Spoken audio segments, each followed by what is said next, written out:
Hello, আসসালামু আলাইকুম। কী অবস্থা সবার? আশা করি সবাই ভালো আছেন। আজকে বিশেষ ব্যাপারে একটা আলোচনা হবে, আপনার ধৈর্য সহকারে শেষ পর্যন্ত দেখবেন। আর হ্যাঁ, আজকের বিষয়ের টপিক শুধুমাত্র ওই সকল ব্যক্তিদের নিয়ে যারা নতুন ব্যবসা বাণিজ্য বা উদ্যোক্তা হওয়ার চিন্তাভাবনা নিয়ে আছে। শুধুমাত্র তাদের জন্য আমার আজকের ভিডিও। কিছু কিছু ছোটো ছোটো ভুলের কারণে আমাদের মতো সাধারণ উদ্যোক্তা বা নতুন ব্যবসায়িক এদের অনেক ক্ষেত্রেই লসের সম্মুখীন হতে হয়। কী কী পদক্ষেপ গ্রহণ করলে আপনাকে এই লসের সম্মুখীন হতে হবে না, তার এই ছোটো ছোটো কিছু অংশগুলো এর মেনটেন করলে ভবিষ্যতে কাজে দেবে। তবে হ্যাঁ, সঠিক গাইডলাইন না পেলে ব্যবসা কখনো সফলতা হবে। পয়েন্ট নাম্বার 1, কেউ করছে তাই বলে তোমারও করতে হবে এই ধারণা বাদ দিন। এই ধারণা জাস্ট মাথাতে মুছে দিন, কেউ করছে আমারও করতে হবে। জানা নেই শোনা নেই হুট করে ঝাঁপিয়ে পড়বেন না, ধীরে সুস্থে বুঝে শুনে। কোনো ব্যবসা বা যখন উদ্যোগ নেবেন তখন মাথা ঠান্ডা রেখে বুঝে শুনে ব্যবসা বা বাণিজ্যের বিষয়ে ধারণা নেই যে ওই সকল কাজগুলো করে তার কাছে যান, বসেন, দেখেন কি করে, কিভাবে কি হচ্ছে, কোন পণ্য ওখানে খাচ্ছে, কোন পণ্য কীভাবে করতে হচ্ছে, কোন কাজটা কীভাবে করতে হয়, শিখে প্র্যাকটিস করে 6 মাস 4 মাস ফ্রি কাজ করে। এবার কোনো কিছু দিতে হবে না, কোনো পারিশ্রমিক নেই। বিনা পারিশ্রমিকে আপনার যে কাজটা ভালো লাগে, যে বিষয়ে আপনি উদ্যোক্তা হতে চান, সে কাজটার দিক ফোকাস দেন, ভবিষ্যতে কাজে দেবেন। একজন করছে আমারও করতে হবে এই ধারণা করলেন তো বললে লসের সম্মুখীন হতে কেউ বাধা দেবে না। লেসন নাম্বার 2, এখন আপনি আছেন 6টা মাস আমি একজন অন্যকে বিনা পারিশ্রমিকে কাজ করে দেবে, এটা কেমন হয় সুদীপ ভাই? না ভাই, এটা তো আপনি বিনা পারিশ্রমিক আপনি ইনভেস্ট করতেছেন, এটা শ্রমটা দিচ্ছেন আপনি শেখার জন্য। মনে রাখবেন, আপনি কিন্তু শেখার জন্য দিচ্ছেন, শেখার জন্য কিন্তু টাকা দিতে হয় উল্টা, কিন্তু আপনি ফ্রি শিখতে পারতেছেন। শিখে ওটা কাজে লাগালে সফল হতে পারবে। সে উদাহরণস্বরূপ আপনি দোকান সম্বন্ধে কোনো আইডিয়া নেই, কীভাবে কী পণ্য কেনা বেচা করতে হয়, কোনো আইডিয়া নেই, কাস্টমার হ্যান্ডেল করতে পারেন না। আপনি কি করবেন? আপনি 6টা মাস কোনো দোকানে বলবেন যে ভাই কোনো বেতন লাগবে না, বিনা পারিশ্রমিক হিসেবে। এখানে আপনার কী জ্ঞানটা বাড়বে? কাস্টমার হ্যান্ডেল করতে পারবেন, পণ্য বিক্রয় করতে পারবেন, কাস্টমার সাথে আন্ডারস্ট্যান্ডিং ভালো হবে।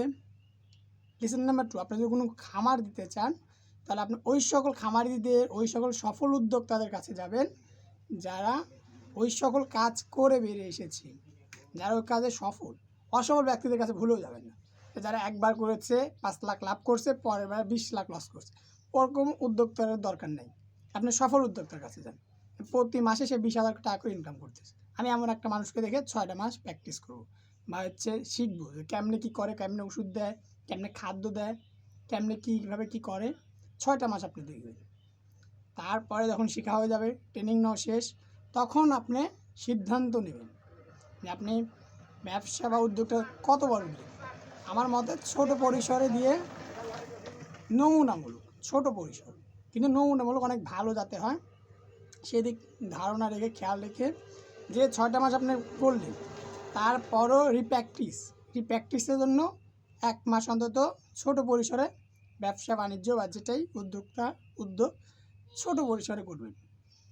আর সেকেন্ডে যেটা হলো, যদি আপনি দোকান করতে ইচ্ছুক হন বা ভাবতেছেন যে দোকান দেবো বা ডিলারশিপ নেবো, আপনাকে প্রথমে 2টা জিনিস মাথায় রাখতে হবে।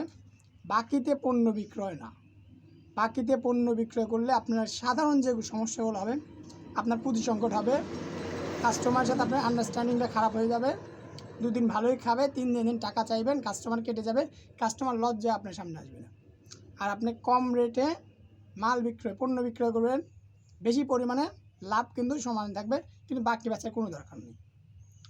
এটা হচ্ছে অনেক টাফ একটা বিষয় যে মানুষকে ভাই কীভাবে বাকি বলতে হবে। ভাই ব্যবসা, এটা ব্যবসা খাতে যত কঠিন হবে তত সাফল্য দিকে যাবে। ব্যবসায় কখনো আত্মীয়তা নিয়ে ভাববেন না, এটা হচ্ছে আরেকটা মেন পয়েন্ট। আপনি আত্মীয়, ভাই আমি চাচা, আমি খালু, আমি মামা, এদের দিকে ভুলেও তাকাবেন না ভাই, তাহলে আপনি শেষ। এদের থেকে যতটা দূরত্ব সম্ভব দূরত্ব বজায় রাখবে। এদেরকে মামা খালু বলে টাকা নিবে আর চাইতে গেলে চাচা খালু বানাবে, ভুলেও এদেরকে ব্যবসার খাতিরে এইসব মানুষের থেকে শত গুণ দূরে থাকাই বেটার।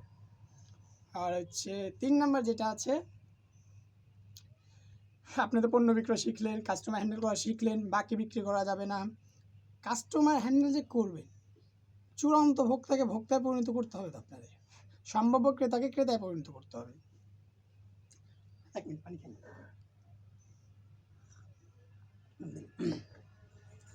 এই ক্রেতাকে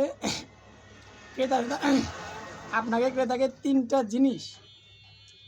জিনিস ক্রেতাকে বোঝাতে হবে যে কী কী কারণে পণ্যগুলো কিনবে। প্রথমত তাকে বোঝাতে হবে যে সে যে পণ্যটা কিনছে সে তার থেকে, সে পণ্যর থেকে দামটা কম পাচ্ছে আপনার কাছে। দ্বিতীয়ত তার সে পণ্যটা প্রয়োজন বা তার কাছে থাকলে সেটা অনুভব করবে, মানে স্বয়ংসম্পূর্ণ হবে, এটা আপনাকে বোঝাতে হবে। তৃতীয়ত তার আশেপাশে মানুষের কাছে এটা আছে, তার কাছে নাই, তার এটা অভাব, আপনাকে এটা বোঝাতে হবে। এবং বোঝাতে হবে যে এটা শুধুমাত্র বড়লোক মানুষদের কাছেই থাকে। মানুষ দেখানোর চক্করে আছে, কিন্তু খবরদার আপনার হয়তো উদ্যোক্তা, আপনি দেখানোর চক্করে যাবেন না। আপনাকে একটা ব্যবসায়ের টেকনিক বাজায়, আপনি 500 টাকাতে একটা মানি ব্যাগ না কিনে 100 টাকাতে একটা মানি ব্যাগ কিনবেন, 400 টাকা পকেটে রাখবেন, এটা হচ্ছে বিজনেসম্যান। আর সাধারণ ক্রেতা কী করবে, 500 টাকার মানি ব্যাগ 5000 টাকার মানি ব্যাগ কিনবে আর পকেটে রাখবে 5 টাকা, এটা করতে চাবে না। কিন্তু ক্রেতা কিন্তু এটাই করবে। তাই আপনাকে বোঝাতে হবে এটা অত্যন্ত দামি, এটা পড়লে আপনাকে সেই লাগবে, প্লাস এটা পড়লে আপনার মান বেড়বে। মানুষ কিন্তু এখন নিজের স্টেটাস বাড়াতে চলেছে, আপনাকে স্টেটাসে পয়েন্ট করতে হবে, কুইক জায়গায়, দুর্বল জায়গাগুলো হিট করতে হবে কাস্টমারকে। আর শেষ পর্যন্ত আপনি যখন খাবারে যান, সবল খামার, গরুর খামার, হাঁসের খামার, মুরগির খামার, মাছের খামার, বিভিন্ন রকম ভ্যারাইটিস, ওই সমস্ত অভাব নেই। আপনার যেটা করতে ভালো লাগে, যেটা পছন্দ, সেই বিষয়ে আগে পড়াশোনা করেন, বড় ভাইদের সাথে পরামর্শ নেন, 6টা মাস আপনি ট্রেনিং করেন, ট্রেনিং না পেলে কারো খামারে কাজ করেন বিনা বেতনে, বেতন দিলে তো আলহামদুলিল্লাহ, না দিলে কোনো খুশি নেই, শিখেন। কিন্তু সফল উদ্যোক্তার কাছে আমি শিখতে বলছি, তাই বলে এমন না যে কারো খামারে তুমি হুটমুট করে ঢুকে যাবে, যে কোনো দোকানে তুমি হুটমুট করে যাবে, যে ওই খামারে বা ওই দোকানে বা ওই কোম্পানিতে সর্বোচ্চ লেভেল, তাদের সাথে আপনার পরামর্শ রাখতে হবে, তাদের সাথে আপনি সবসময় কাজ করবেন। আর হ্যাঁ, পরামর্শ খবরদার আমি হচ্ছে কড়াভাবে বলছি, পরামর্শ কখনো ওই সব ব্যক্তিদের কাছ থেকে নেবেন না যারা চা স্টলে বসে আছে অথচ আমেরিকার হচ্ছে বয়ান দিচ্ছে, কখনো ওদের কাছ থেকে কোনো পরামর্শ নেবেন না, তাহলে জীবন শেষ। যে ওই কাজটা করে নাই সে ওই কাজে পরামর্শ দিবে আপনাকে, যে কোনোদিন মুরগির খামার করে নাই, হাঁসের খামার করে নাই, সে আপনাকে ওই বুদ্ধি দিয়ে পরামর্শ দেবে। খবরদার এই ভুলগুলো আপনারা করবেন না, এই ভুল কিছু ছোট ছোট ভুলের কারণে আপনারা শেষ হয়ে যাচ্ছে। যে কোনো দোকান দেয় না, যে কোনো কোম্পানিতে কাজ করে নাই, সে আপনাকে ওই কোম্পানি হিসেবে জ্ঞান দিচ্ছে। পরামর্শ আপনার তার কাছে নেবেন যার খামার আছে, যে সফল উদ্যোক্তা, যে সফল খামারি, তাদের কাছ থেকে নেবেন। যে সফল ব্যবসায়ী, সফল একটা দোকান আছে, তাদের কাছ থেকে পরামর্শ নেবেন, কাজে দিবে। ছোটো মানুষের মতো কি এ বললো ওদিকে যাওয়া যাবে না, পরামর্শ নিতে বলছি, কিন্তু সফল মানুষের। আর আপনি দেখেন সফল মানুষের কী কী অভ্যাস, তারা কী কী করে, এসব একটু গুগলে সার্চ করে ওটা নিজের ভিতরে আনার চেষ্টা করেন। সফল অনেক ভালো লাগে, কিন্তু সফলতা পেতে অনেক কষ্ট করে দীর্ঘদিন স্ট্রাগল করতে হয়। ধীরে ধীরে ধীরে ধীরে স্ট্রাগল করতে করতে একসময় সে সফলতা পায়, কিন্তু 6 মাস, 1 বছর, 2 বছর, 3 বছর খুব কষ্ট যাবে, কিন্তু কষ্টকে কষ্ট মনে করলে সফলতা কোনো দিন আসবে না, কোনো দিন না।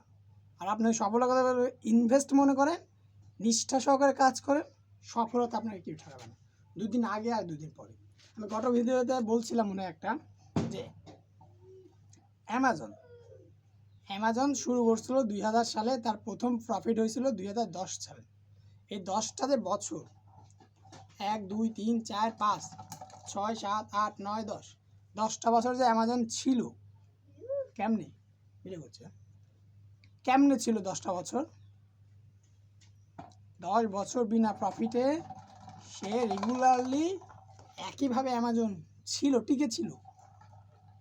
বিষয়টা বিশ্বাস করুন, এখন সে অ্যামাজনের নেটওয়ার্ক কত বড়, তার প্রতিদিন মিলিয়ন মিলিয়ন টাকা ইনকাম, তার প্রফিট হচ্ছে, কিন্তু ওই যে 10টা বছর সে কষ্ট করছে, তারই ফল সে এখন পাচ্ছে। আপনাকে উদাহরণস্বরূপ দিই, একটা বেতনভুক্তচারী কর্ম, যে দিন মজুরি, সে দিনের টাকা দিনে পায়, অল্প টাকা পায়। যে হচ্ছে বেতনভুক্ত কর্মচারী, সে 1 মাসের টাকা একটু বেশি পায় বেতনভুক্ত। আর যে হচ্ছে 1 বছর করে, সে একটু বেশি পায়। 2 বছর পর ফলাফলটা পায়, সে একটু বেশি। যত দেরিতে ফল আসবে তত বেশি সফল হবে। আপনি সবসময় মাথায় এটা বুঝে নেবেন, ক্যারিয়ার বানাচ্ছি, কোনো নুডলস না 2 মিনিট হয়ে যাবে। ক্যারিয়ার বানাচ্ছেন, সময় লাগতে দিন, কিন্তু ভালো হতে হবে। ধৈর্য ধরুন, শান্তভাবে বসে থাকুন। আশেপাশে কে কী বললো দেখার দরকার নাই। আপনার যেটা ভালো মনে হয় সেটা ধরে থাকুন। কোনো কাজই ছোট না। বাটা কোম্পানি কাজ কি ছোটই, কিন্তু তরিকা অনেক বড়। টাটা কোম্পানি কী করছে? লোহার কাজ করছে। তারা একটা গাড়ি দেখে, তারা একটা ফাউন্ডেশনের জিনিসগুলো দেখে। আর বাটা কোম্পানি একটা জুতার প্রাইসগুলো দেখে। কি মার্কেটিংগুলো পদ্ধতিগুলো ওদের কাছে শিখেন, ওই ধরনগুলো শিখে নেন। কাজ কোনো ছোটো, কাজ তো করতে জুতায় আর লোহা। কাজ কোনোদিন ছোটো না, কাজের তরিকা অনেক বড় হয়। লেগে থাকুন, সব ছোটো কাজে অনেক বড় উঁচাই চলে গেছে, কোনো কাজে ছোটো না। অ্যালন মাস্ক, যে এখন পৃথিবীর সর্বোচ্চ ধনী ব্যক্তি, সে 1 বার না 2 বার না 3 থেকে 4 বার রিজেকশন পেয়েছে, কিন্তু হাল ছাড়ে নাই।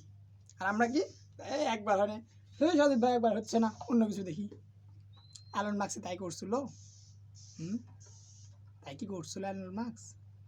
বা অ্যামাজন বা গুগল প্রথমে ছোটো পরিসরে কেমন ছিল? একটা দোকানের মধ্যে, আমি ফেসবুকে একদিন দেখলাম, একটা দোকানের মধ্যে এরকম একটা ছোট্ট একটা আমার দোকানের সমান হবে, সেখানে লেখা ছিল গুগল। এখন সে গুগলের নেটওয়ার্কটা দেখেন, গুগলের যে প্লেসটা যেখানে গুগলের কর্মচারীগুলো কাজ করে, সেই জায়গাগুলো দেখেন, নেটওয়ার্কটা একটু দেখেন। সব কাজই ছোটো কাজ থেকে বড় হতে হবে, লেগে থাকতে হবে, লেগে থাকা মেন। বড় হওয়া কোনো বিষয় না। আপনি মনে করবেন বড় আমি হচ্ছি, ধীরে ধীরে হচ্ছে, দেখা যাচ্ছে না ভিতরে হচ্ছে না, কোনো জায়গায় অভিজ্ঞতা বাড়ছে। সে আপনি আজকে মুদির দোকান করলেন, কাল কাপড়ের দোকান করলেন, না আপনি 6 মাস মুদির দোকান করলেন, ভালো লাগলো না, চলে গেলেন মুদির দোকান ছেড়ে কাপড়ের দোকানে, ওটাও 6 মাস করলেন, ভালো লাগলো না, চলে গেলেন মাছের দোকানে মাছ বিক্রি করতে, ওটাও ভালো লাগলো না, 6 মাস পর ওটা ছেড়ে দিলেন, চলে গেলেন কি করতে? স্যান্ডেল বিক্রি করতে, ওটাও ভালো লাগলো না আপনার, ওখান থেকে রিজেকশন নিয়ে চলে আসলেন, চলে গেলেন কি না লোহা প্লাস্টিকের দোকান দিলেন, ওটাও আপনার টিকলো না, ওটা 6 মাস পর বাড়ি গেলেন। এই যে 5-6 বাজে আপনি রিটার্ন করলেন, রিটার্ন না করে যদি একটা মুদি দোকান ধরে থাকতেন, এই 2টা বছর আপনি নিজেই আপনি রেজাল্ট পেতেন। আর নতুন যারা উদ্যোক্তা বা নতুন যারা ব্যবসায়ী, তাদের কমন যে বিষয়গুলো হয়ে থাকে, আমার সাথে হয়েছে অনেক কবার, আলহামদুলিল্লাহ এখন আমি ঠিক আছি। প্রথমে কাস্টমার আসবেন আপনার দোকানে বা গ্রাহক আসবেন আপনার কাছে, আর আসলে ওরা ক্রেতা না, শুধু দেখাশোনা করে চলে যাবে, এটা ডিমোটিভেট হওয়া যাবে না। ধৈর্য ধরুন। প্রথম এই সকল ব্যবসায়িক সকল দোকানদার এসব ফেস করে, আপনিও করছেন, আপনি এই নিয়মের কোনো বাইরে না। ক্রেতা অন্য দোকানের ক্রেতা আপনার দোকানে আসতে একটু সময় লাগে, তার জন্য ভদ্র ব্যবহার, নরম কণ্ঠ আর কাস্টমারকে মাথা দিয়ে ম্যানেজ করতে হবে, বুদ্ধি দিয়ে। চলি,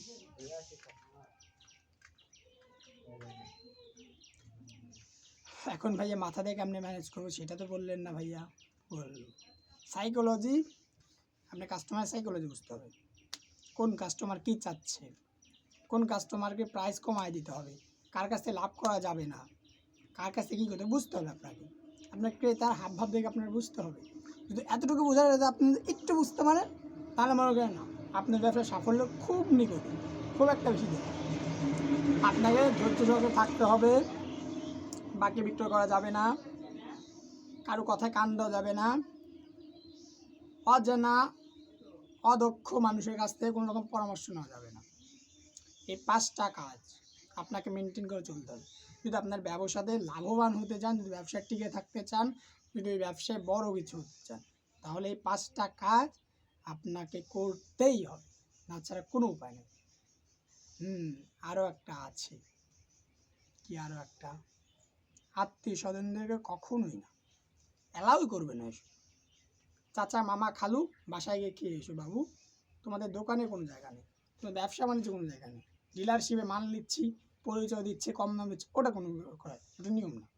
তো হ্যাঁ, নতুন ক্রেতাদের জন্য কী করবেন, প্রাইসটা কম রাখা যায়, কাস্টমারকে অন্য দোকানের কাস্টমারকে নিজের দোকানে আনা যায়, এই জন্য প্রাইসটা কম রাখা যায়। কিন্তু নিজেদের বলে একজনকে কম রাখছেন, একজনকে বেশি, এটা করলে অপর কাস্টমারগুলো আপনার দোকানে থাকবে না, কিন্তু ওরা অন্য দোকানে ট্রান্সফার হতে বাধ্য হবে। খবরদার, এই ভুলগুলো করবেন না আপনারা। আর যারা যারা আমার ফেসবুক থেকে দেখছেন অবশ্যই ফলো করবেন, লাইক করবেন অ্যান্ড কমেন্ট করবেন। আর যারা ইউটিউব চ্যানেল থেকে দেখছেন অবশ্যই ভিডিওটা কি লাইক, কমেন্ট অ্যান্ড সাবস্ক্রাইব করবেন। ঠিক আছে? এমন নতুন নতুন আপডেট খবরের জন্য আমি সজীব আপনাদের সাথে অল টাইম থাকবো। ইনশাআল্লাহ দোয়া করবেন, আমি আরও বড় হতে চাই, আপনারাও বড় দোয়া থাকলো আমার। আসসালামু আলাইকুম।